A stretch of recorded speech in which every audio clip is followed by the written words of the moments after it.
All right, everybody. So I think most people have it running now and have some like blank text on their screen pretty much, and nothing particularly exciting, but you know, you have something running on a phone, so that's good. That's the first step. So my name is Brent Vatney. I work at Expo, contributor to React Native, and I pretty much have done very little other than React Native since it was released, so I know a lot about it, so I hope to share some of that with you today and tomorrow. James, why don't you?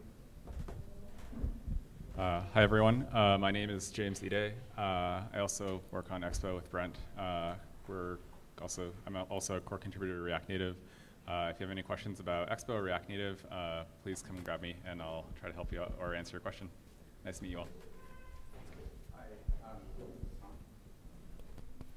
Hi, my name is Adam Perry. I also work at Expo. I work on our developer tools and some of our backend services right now. So if you're having issues getting XDE or Create React Native app up and running, I'm the guy to blame. I apologize. I'll be moving around again in just a minute to help everyone else who's had any issues. Desktop software is hard, but hopefully in a few minutes we'll have everyone going. And excited to get working on this content. Thanks for coming. Hello, everyone. My name is Devin Abbott. I'm the only one of us who doesn't work on Expo. So if you run into troubles with Expo or XDE, seriously, don't ask me. I won't know. But I created a company called Deco Software. We made an IDE for React Native. We just got acquired by Airbnb, so now I do React Native at Airbnb. Cool. All right, so let's get this kicked off. Someone has closed whatever I had open here, so let's find that again. It was in my organize thing. Organize this. Some date modified. Cool. So, even before this 2-minute introduction, giving you context, I just wanted to go over the kind of outline for what we're covering today. It's mostly the same as what was on the website before. We just shuffled things around a little bit as we worked on the course. So give a quick introduction, then Adam Perry is going to come up here and help you guys get going with like a hello world using both XD or EXP or Create React Native app. Lots of different terms there. I'll clarify that in a second. And something called Snack. Then we'll look at how you might want to configure your IDE or which IDE you might want to use for React Native development, or maybe not an IDE at all, however you consider Vim or Emacs or that kind of thing. We're going to look at some of the tooling, so things like the packager. The packager is kind of like Webpack, but it's not Webpack, so it's useful to know some of the quirks that come with the packager. And things like developer tools that are provided by React Native itself, and some debugging techniques. Devin's going to come up after that and give you a rundown. Most people here, based on the survey, it seems like we're overwhelmingly familiar with ES6 and ES7 concepts. There are some that are very commonly used in the React Native ecosystem, and so we just want to be 100% sure that everyone is totally comfortable with some of those. And then we'll move on to some of the fun stuff of core components. You know, what are the things that you put in your app to make it actually like be an app and not just a nothing. Forms. There's always forms, right? I mean, apps are just like forms where you put stuff in, and then lists and details where you just show the stuff from forms, right? That's pretty much an app. That's software. So then we'll look at routing, right? That's another, I guess, part of it is you need to be able to get from one screen to another. How do you do that? I can tell you that later. So it's a cliffhanger for you. All right, so I'll just give you a quick introduction. So I wanted to contextualize like what is Expo, because you're seeing things like XD and EXP and Create React Native app, and you've been asked to install the Expo app on your phone. You're kind of like, oh, I signed up for a React Native workshop, and like, what's going on? And that's a fair question. So in the interest of not making everybody install Android Studio and Xcode and debug all the issues around that, and wait every time you want to like recompile your app in Android and Android Studio and Xcode, we suggested that to the organizer of the conference that we use Expo tools. And so what Expo does is it kind of makes it more like a web browser sort of environment for building React Native apps, where it includes the runtime, it includes some APIs, and then you just give it a URL that has your JavaScript, and it loads that JavaScript and runs it. In addition to that, the tools that you get in all of those 3 different things, Create React Native App, XD, and EXP, which are really just like 3 different heads of the same monster, they give you some useful stuff, like the ability to see the logs from your device. So if you write a console log, it'll just show up right there. Believe it or not, this isn't really the default all the time, so it's pretty helpful to have that kind of thing available for you, and some other handy stuff. So I won't go into too much detail about that right now. That's just sort of a bit of context on that. So React Native, probably everyone that signed up for this, unless your boss just was like, hey, you're going to this, and you're like, okay, fine. Probably you have some interest leading into it, and maybe looked into React Native a little bit. So you're familiar with some of the ideas of, you're able to use React, the knowledge that you have with React, to write applications on Android and iOS. And although it's not part of the core currently, it is definitely an alternative that you could use. Windows, Universal Windows Platform. There's a Ubuntu one that's, I think, like defunct now at this point. But there's all sorts of like different renderers that are coming out. There's a one for Mac OS and things like that. So, so that's pretty much the promise of it, right? Is you want to be able to write apps using something that you know and that you're familiar with, the same sort of tool set approximately between iOS, Android, and the web. And React Native does a pretty good job on delivering on that.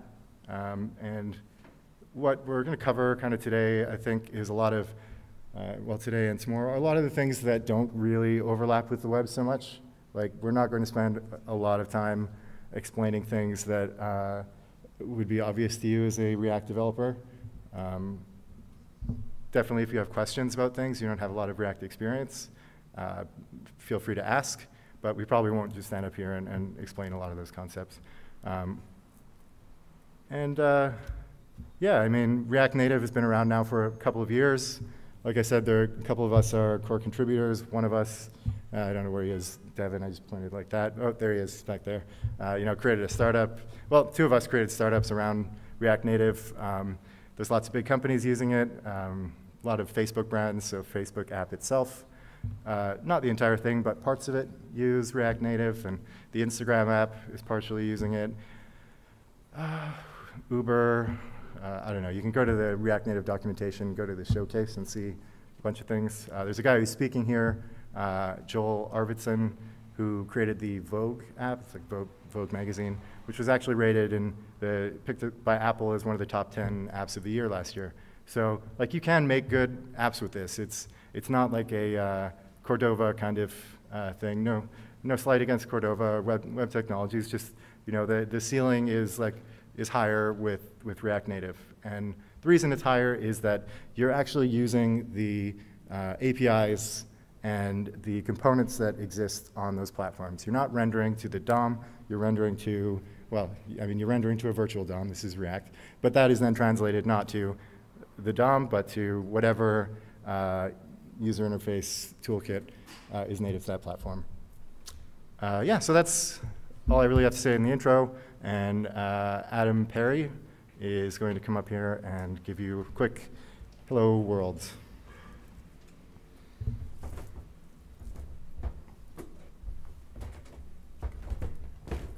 Hi.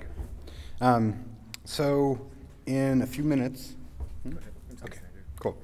So in a few minutes, James is going to talk a little bit more about what's under the hood here. But this is XDE, which is, I know some of you are using it if you're on a physical device and you need the network tunneling.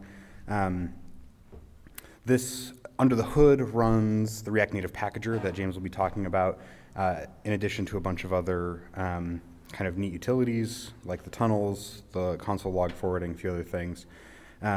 So if you're, I'm going to do a few different ways to get started here. You're probably going to only need one of these, but we'll start with XDE. If you've installed XDE from our website, you'll have to log in and create an account. You can do that with a GitHub account. We need credentials to do the tunneling. So you can make a new project here under the project menu, and you have a couple of choices for your template project. For today, I would recommend choosing the blank template project because we're going to be kind of incrementally building up an example application during the course of the workshop. So you can give it a name. We can call this like RN Workshop. And that we already have the template project cached here, but you might have a small download step. And then once it's extracted to the folder you've given it, it will start the React Native packager, this is the same packager you'd use if you were using the React Native command line. Like if you're running React Native run-ios, that's the same packager under the hood that it would be using. And then once this is opened here, you have a few options. So if you're on a physical device and you've installed the Expo app, oh, no, we don't want to publish. You click on the share button in this top right. It's like a right-facing arrow. And there's a QR code here that you can scan. I believe the QR scanner in the Expo app is on the projects tab at the top. It's like the left tab on that bottom navigation bar. If you want to send an SMS with the link to your phone, for some reason, if your camera's not picking up the QR code, you can do that here. And then also, if you want to run like in this iOS simulator, if you're on a Mac and you have Xcode installed, you can open it on the iOS simulator here. So I'm going to open on an iOS simulator because I don't have screen recording for my phone set up. This is a very large device Brent has. Okay. So this opens the Expo app.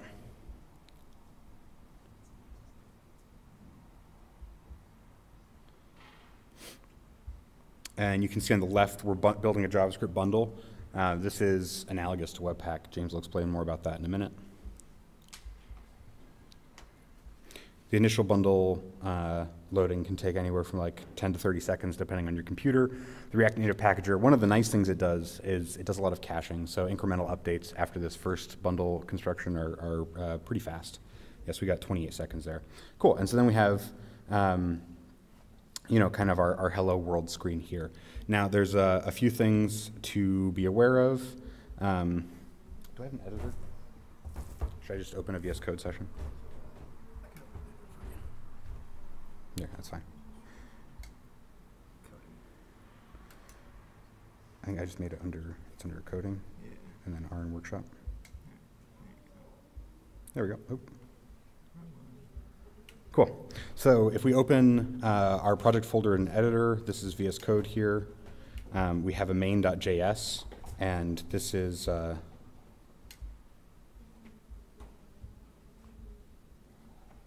sorry, I'm not used to Brent's editor setup.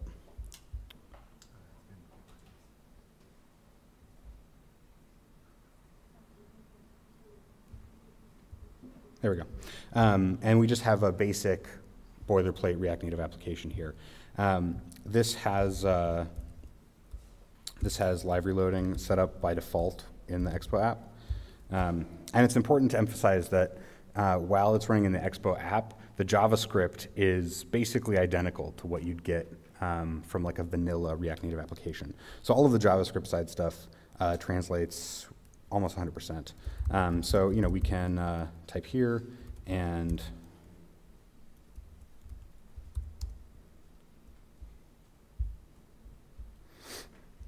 in the background, the iOS simulator loaded our code, right? So that's a basic Hello World in XDE. There are a couple of other ways that you might get started. I'm going to show you something called Snack. And that's at snack.expo.io. This is really useful if if you have like a small example that you need to share, or a small demo, or a bug that you need to reproduce, and this is accessible from anywhere without any like local tooling installed.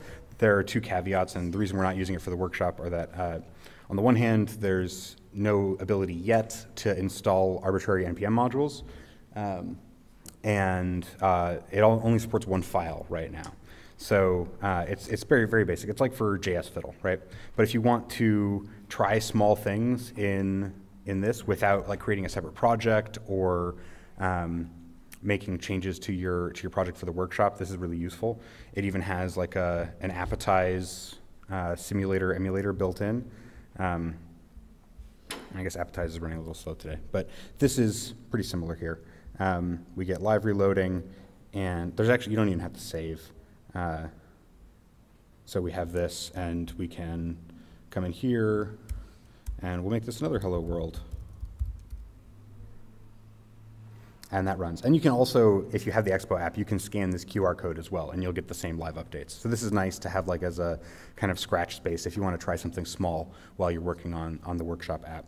And then finally, if you're running in a simulator, one of the nicer ways to get started with React Native these days is create React Native app.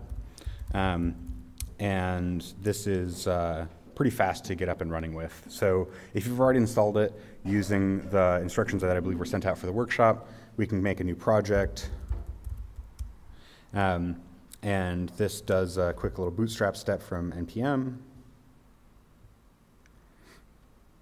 The other nice thing about this is that it, because there's no like back-end service integration, we don't set up network tunnels for you. We don't have like SMS messaging or anything like that.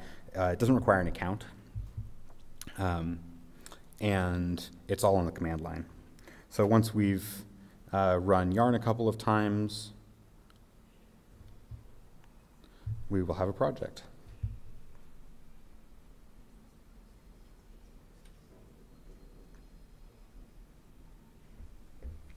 And Create React Native App was a project that was kind of, under the hood it uses most of the same tooling that XDE does.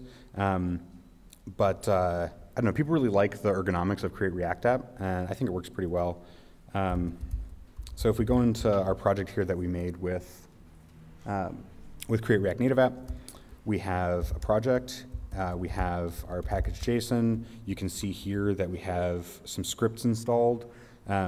So one thing that's different about this versus, for example, XDE, is that we include all of the build scripts as part of your project's dependencies. So you can just clone a CRNA project, CRNA for Create React Native App, sorry, install the dependencies and get going without installing any other software on your machine. So if we want to, for example, run our app in the iOS simulator, can do yarn run iOS.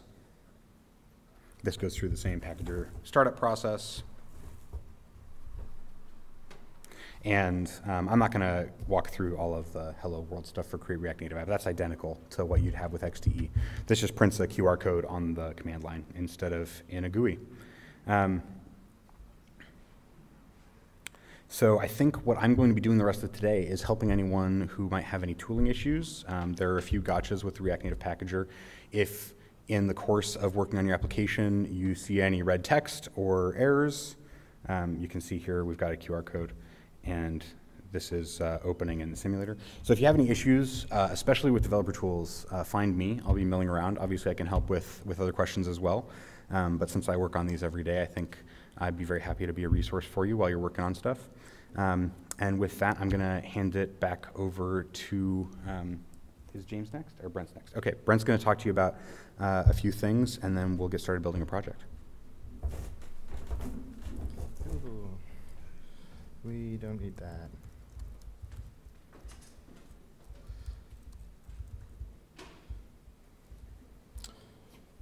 All right, kind of like this thing that Adam didn't show there. Like I can just like drag stuff in and get stuff.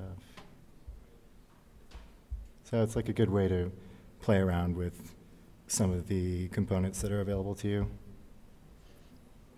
Drop in like a GL view. I don't even know what's going on there. Ooh, yeah. So, yeah, it's kind of fun to do. And you can save it and get a permanent link. So that's a completely useless thing, but there you go. So one of the first questions that people often ask about React Native is like, what editor should I be using? What IDE should I be using? And actually, while I'm doing this, just put your hand up if you haven't, if you don't have anything running yet, if you can't get an app running either with XDE or Create React Native app, people will walk around and help you out. So yeah, so that's a question that comes up all the time. There are a couple of answers. I mean, if you use Vim, you use Emacs, you're probably not going to change anyways. So you do you. There are some plugins that you can get for that, maybe to make it better. If you decide to use Flow, which we'll talk about a little bit later, there are plugins for both of those to use Flow. Overall, the setup wouldn't be very different from what you already do with React. So in those cases, don't worry about it. The real tough decision, I think, and our team at Expo is split on this, is like, should I use Atom and Nuclide, or should I use VS Code? I like to use VS Code. I think it's a little bit faster. But a lot of people use Nuclide as well. And so what each of these do is provide some pretty handy kind of code intelligence tools for you. So for example, you can do things that you're more used to from, like if you were using Java IDE, where you can hold command and click on some type and then see the type definition, or jump to the file if you're using a class, just by doing that sort of thing, and see type hints as you're typing in line.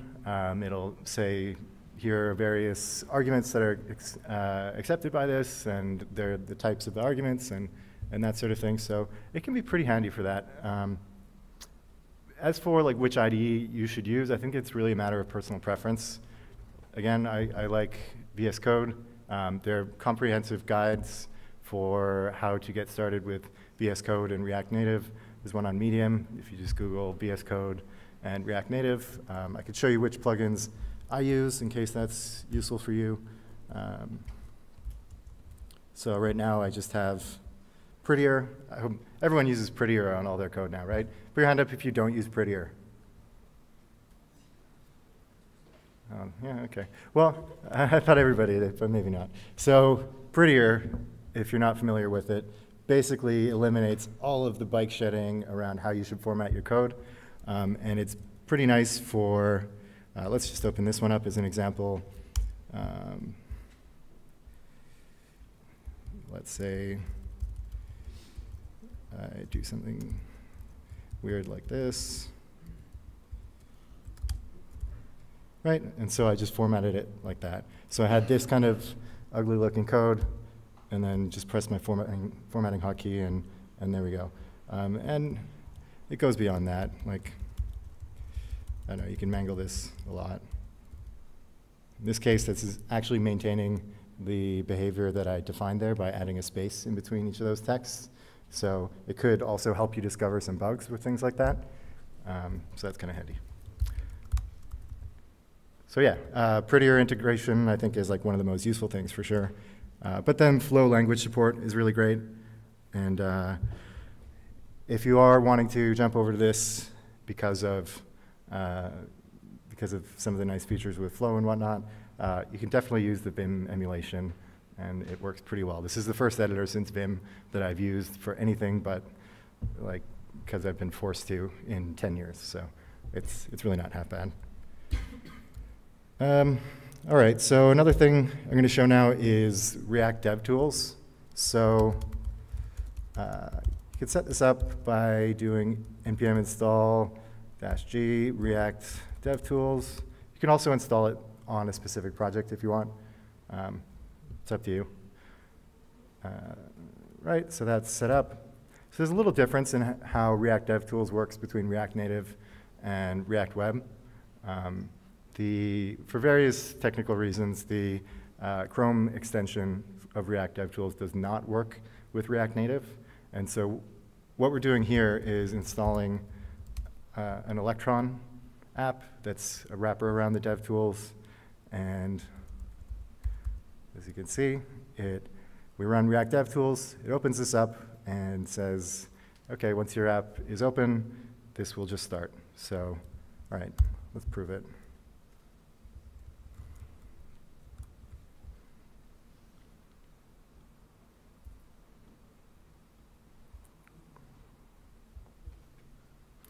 So there we go, right? I started the app, set up. This is something that James will show you in a second, but as you can see, when I inspect something, it jumps to that part of the component tree. And you can see the text is right there. And yeah, that's pretty much all there is about that. I guess I will, well, we can show you this. Right, you can edit the styles in line as well, which is kind of neat. Cool. So I'll let James show you more of the debugging and developer tools that are built into React Native. Great. Hi, everyone. So I'm going to be talking to you about some of the tools in React Native and also some of the infrastructure that allows you to build your React Native projects. So with all React Native projects, there is a build server. And this server runs on your development computer. And it can run on Mac, Linux, Windows. The Create React Native App project and the XDE or EXP command line tools that many of you have downloaded today, that is essentially a wrapper for the React Native server that serves the JavaScript for your project to your simulator or to your device. One of the big components of the React Native server is what's called the packager. And the packager is very similar to Webpack. It takes all the JavaScript in your project and it bundles it together into a single JS bundle. Currently, the React Native packager doesn't support some of the features of Webpack, like bundle splitting, for instance, but it is catered to work well with React Native. So the packager is an important component, and in a lot of log messages, you'll see references to the packager. Some of the differences between the React Native packager and Webpack are that the packager, for instance, requires a static imports. So let's see.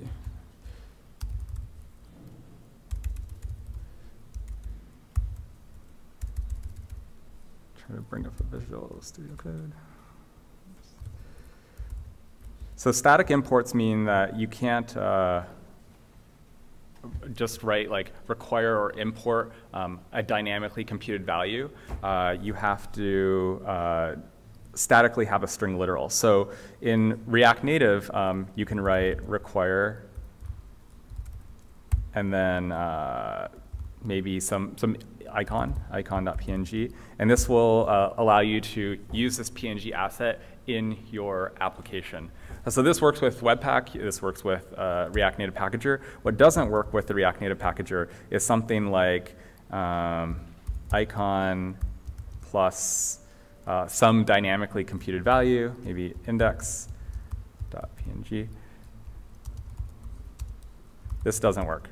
So as you're working on React Native applications that have large numbers of icons or JavaScript files that you want to dynamically include, make sure that you always write out your imports statically, like this here. Some of the other tools in the React Native ecosystem are outside of the packager, or they work with the packager, and they run inside the client apps. In about half an hour, we'll let all of you guys go for a break. During the break, if you so choose to sort of skip ahead, you can try some of these tools in the projects that you have running in your simulator or on your device. And if not, if you want to do it later, during the rest of this workshop, as all of you worked towards building a sample application, we will also have lots of opportunities to try out these tools. So the React Dev tools, or React Native Dev tools, they run partly inside of the client application. So here we have our very basic project running inside of a simulator, and I can hit Command D, And this will bring up this development menu inside of your project. Alternatively, on a physical device, you can shake the device, and that shake motion, it's actually called a shake gesture, that will trigger this same development menu as well. This development menu gives you lots of options. You can do things like manually refresh your project. You can get a link to your Expo project. You also can toggle some development functionality like live reloading. So live reloading, this is this first one here. This is a feature inside of React Native that automatically detects changes to your source files and then reloads your entire project. This is pretty handy because a lot of times you just want to make some quick changes to see what a new style looks like or maybe what some new text looks like in your project, and it'll automatically reload. There's also something called the element inspector. And this is kind of like the element inspectors that you may be used to in web dev tools. So here I can tap an element. I just click on it, or if I'm on a real device, I just tap it with my finger.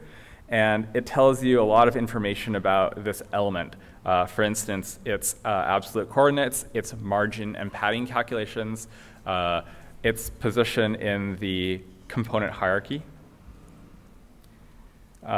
We also have other options here. So the perf option, this should show you FPS. Let's see, let's bring this up. So there's this perf monitor, and you can get to this from the dev tools. And the perf monitor is this little box in the corner, and it shows you some statistics of your running application, such as the memory consumption, the number of views on the screen, and also, this is quite important if you care about animation performance, the number, the FPS count for the UI thread and the JavaScript thread. In React Native, rather than everything running on one thread, the JavaScript runs separately from the native views. This is really nice so that if your JavaScript gets a large bundle of JSON, for instance, and you run json.parse on it, and that takes maybe over 16 milliseconds, you're not going to drop any native frames because it's on a separate thread. So this performance tool allows you to see the performance of the UI thread and the JS thread separately. There's also this option to debug remote JS. And what this is, it's kind of clever, kind of hacky, but it's been there since day one in React Native. And what it does is it runs your React Native JavaScript not inside of the simulator or the actual device, but it runs it in Chrome. So React Native is just evaluating JavaScript and sending some commands over to the native layer. And because it has this asynchronous, very decoupled architecture, one thing that we can do is take all your project's JavaScript, send it over to Chrome running on your development computer, and then Chrome runs that JavaScript and sends those commands back to your simulator or to your device. So here, we got here by launching,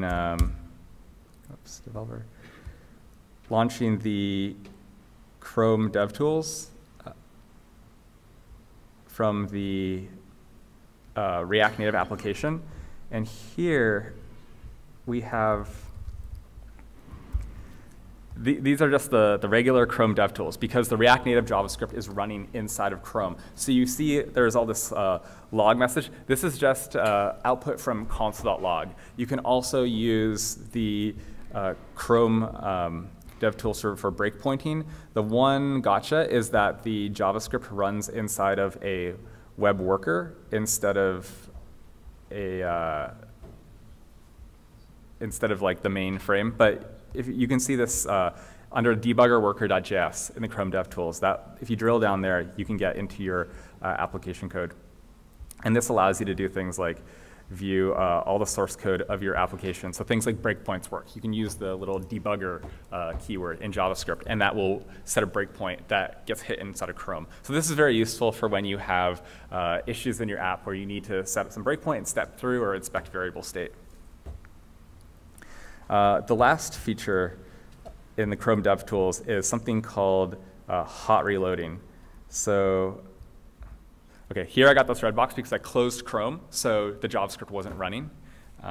We can fix this by just hitting, let's see, refresh, reload the app. So hot reloading is this feature that is very similar to hot module reloading in the web. This is specifically the reloading of a single JavaScript module rather than your entire project. And this is quite useful when you have, for example, in mobile, like a lot of apps have these nested screens. So maybe you start off on a newsfeed screen and you tap into a newsfeed story or into a user's profile, and then you want to tweak the styling of some field on the user's profile as a developer. So with hot reloading, you would be able to edit the component for the user's profile, and just that single component would get reloaded. And this is nice in contrast with live reloading, because live reloading reloads your entire project. Hot reloading reloads just the single component. There are some gotchas with hot reloading. So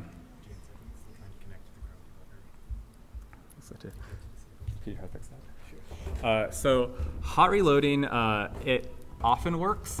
There are some gotchas, however. How many of you are familiar with stateless functional components in React? Okay, so a lot of you are very familiar with these. It's just when you, instead of saying like class, some component extends React.component or React.create class, you just say function, name of your component. Because of some internals in the hot module reloading approach, stateless functional components don't work with hot module reloading. So this is just a gotcha. I recommend using just class whatever extends React.component, and hot module reloading will generally work okay. Also, if you are doing tricky things with should component update and preventing some re-rendering, that will also sometimes prevent hot reloading from taking place, because should component update of some parent component just blocks the hot reloading. Another thing worth mentioning is you'll need to disable live reload to enable hot reloading. So if we do that here, and it'll trigger a rebuild, and you can go ahead. Actually, just open this for you.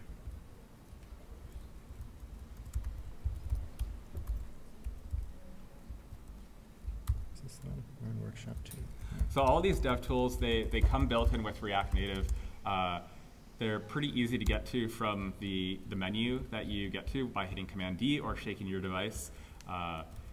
They are absolutely worth learning, especially the perf monitor and some of the Chrome debugging tools. As I mentioned earlier, because the Chrome debugging tools do run your JavaScript inside of Chrome instead of on the device, it is a different JavaScript environment with different performance characteristics. So if you're trying to profile for performance, make sure you don't have Chrome debugging turned on, because it's very different from running the JavaScript on device. Likewise, it's called the Chrome debugger and not the Chrome developer tool. So I recommend not developing most of your application in Chrome, but when you have a specific problem that you want to debug, that's when it's helpful to turn it on. But it is a different JavaScript environment, so sometimes there will be subtle differences between Apple's JavaScript core, which is what we use on iOS and Android for React Native, and V8 inside of Chrome.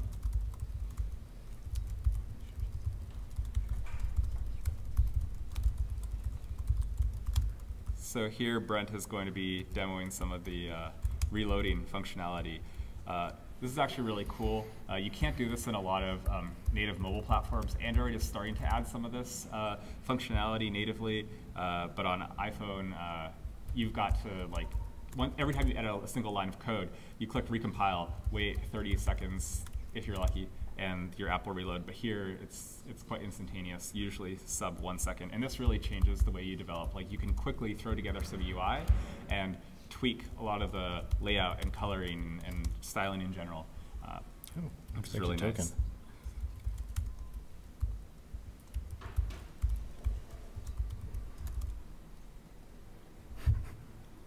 So this is the hot reloading functionality. Brent, do you want to demo that one more time?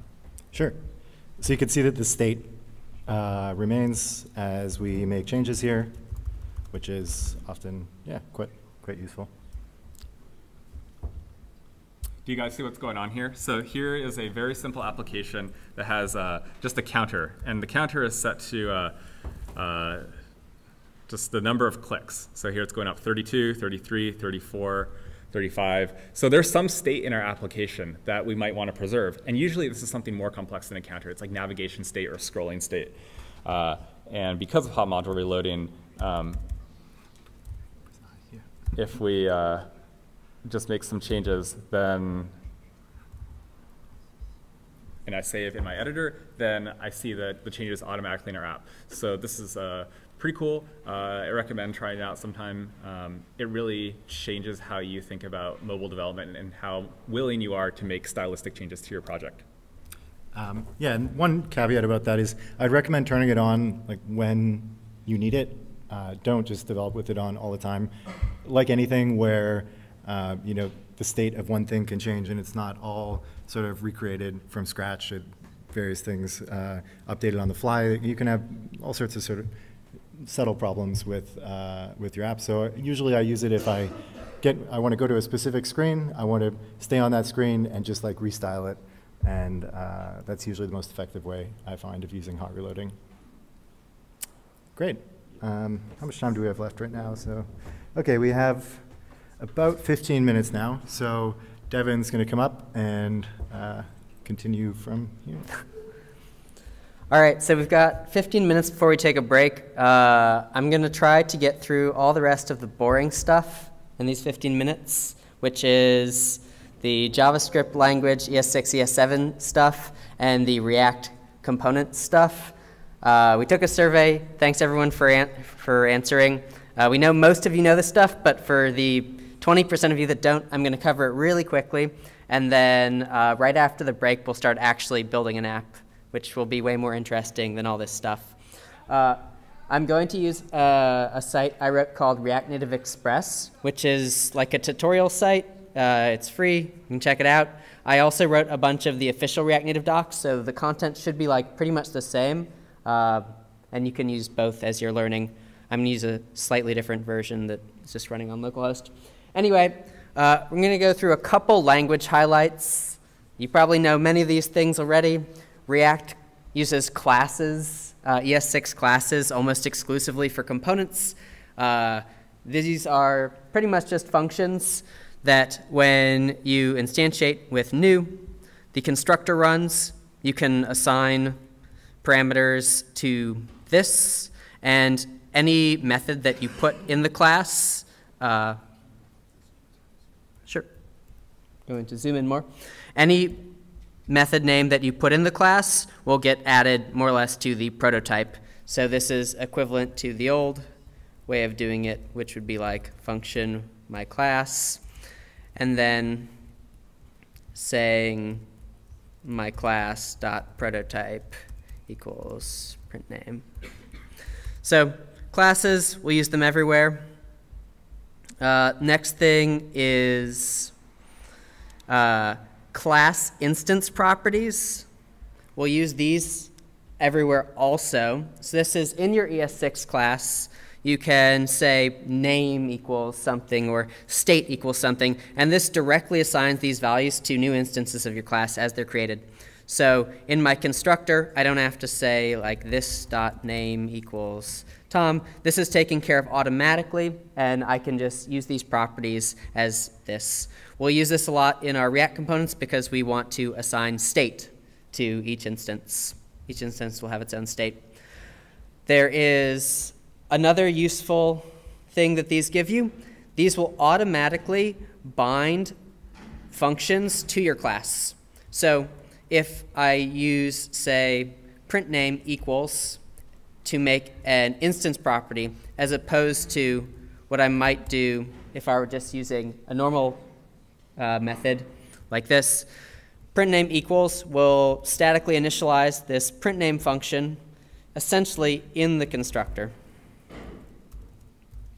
So it happens in the constructor, and it'll make sure that the this binding is preserved. So really, when you do a static class property, you're just doing this. You're creating a function in the constructor, and you're saving the this binding.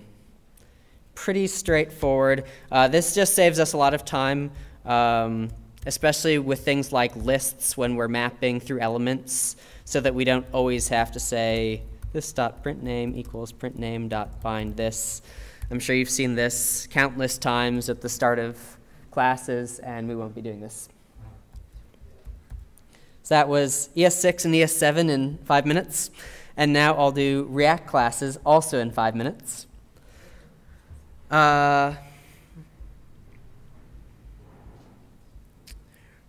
React components are great because they encapsulate all the logic needed to set up a component, and each component can optionally have its own state or its own model attached to it. So it's both like the view and the model. Here's an example where I make a bunch of different counters, each with a different color and a different size. And React makes this extremely easy to set up like one class that you can then parameterize. Parameters such as color or size are called props. Props are passed in to configure the component. Components may have something internally called state. State is the model for that component. It is handled by the React framework automatically. And the really cool thing about state and props are the component has lifecycle methods. So when the component is created or destroyed, or every time it updates, you get a callback hook, and you can tell it to do other things. So for example, when my component mounts, maybe I want to start an interval every second that increments the state as part of the component. One other thing to note is that React uses ES6 inheritance.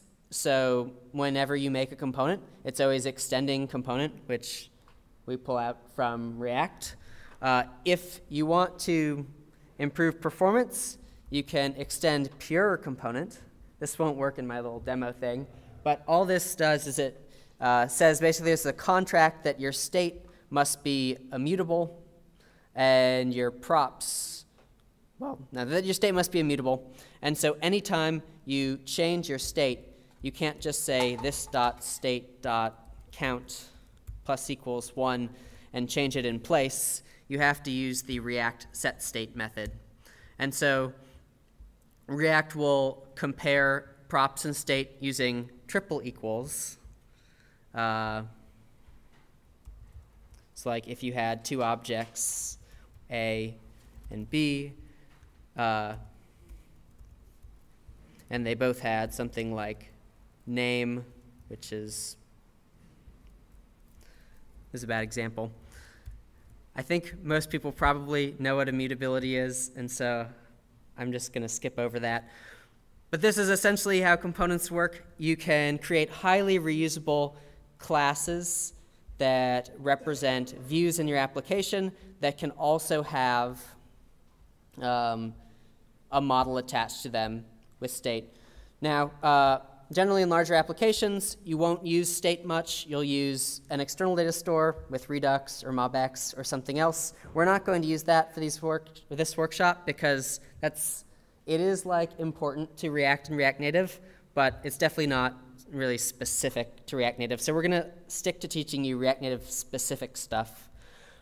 The one last thing I'll mention, like James was talking about earlier, you don't have to specify components with class something extends component.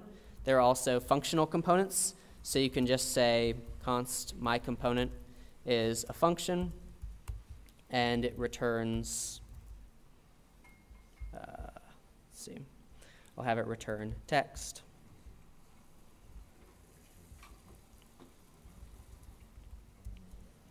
And so instead of, and then the properties that are passed in will get passed as parameters to the function. And so instead of putting counter here, I should in theory be able to put my component. And if I wasn't clearly introducing a bunch of syntax errors, this would be working.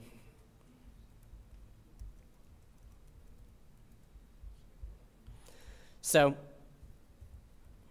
you can specify components either way, both as the const whatever equals a function, or as the class extends component. They both take the same parameters known as props. In the function form, props are passed in as one object to the function. So for example, color and size here, you can see are passed from where I use my component down below. And in the class extends component case, you can access them as this.props.